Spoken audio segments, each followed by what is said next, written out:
Greetings, Internet. This is the Nervin.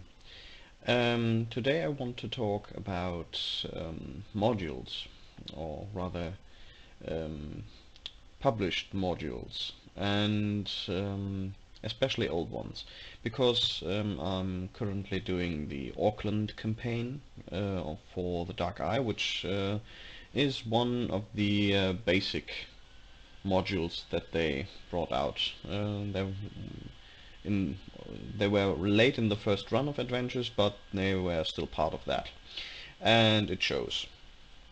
When you would do the campaign as it is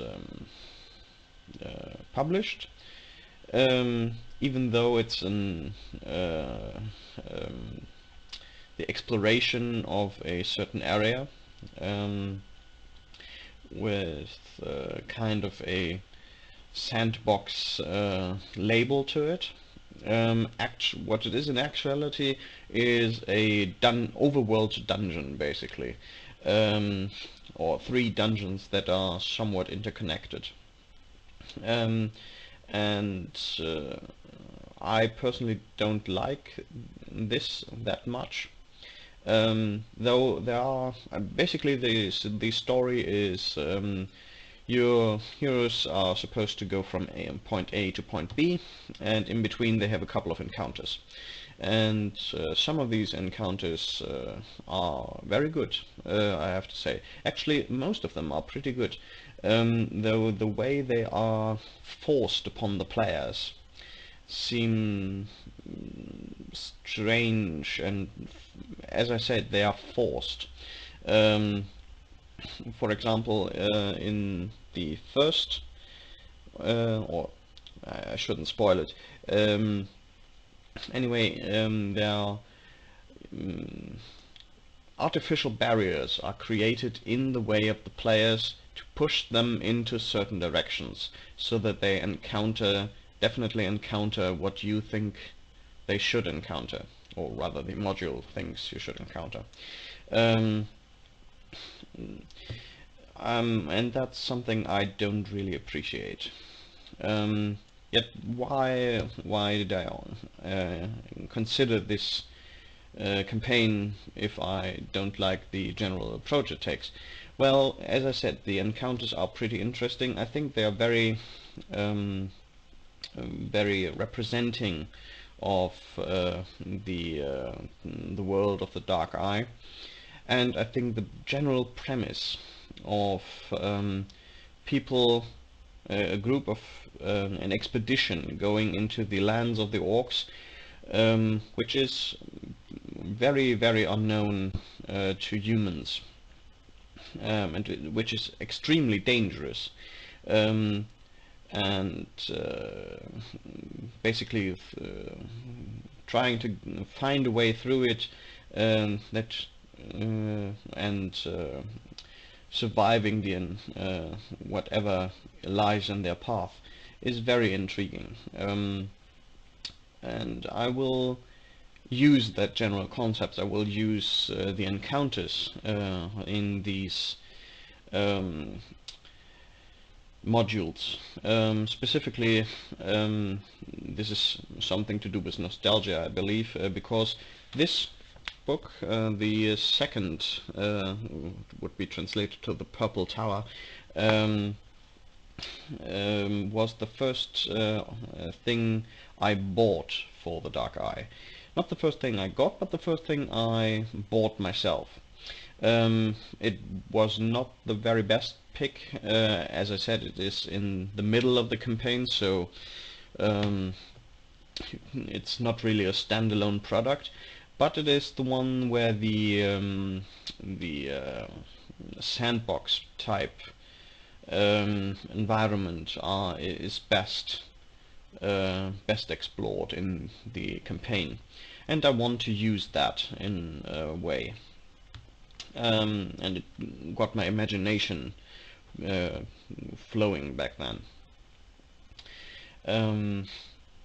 The original idea is that just your players go onto this adventure, and for some reason they think that this, even though the the general idea of this expedition into the Orcish lands is very, very dangerous. They believe that this, or they put this as a module for beginning characters, which I think is doubtable. Um, um, it's yeah, it creates a bit of disbelief, I think, which is why I want to which is one of the reasons why I want to get a bunch of NPCs also onto this expedition, to rather make this not an expedition of maybe 3 people, rather make it an expedition of 10 to 15 people.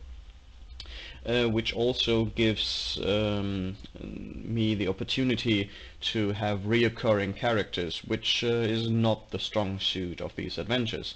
You usually you encounter always different things along the way, and they are disconnected from one another.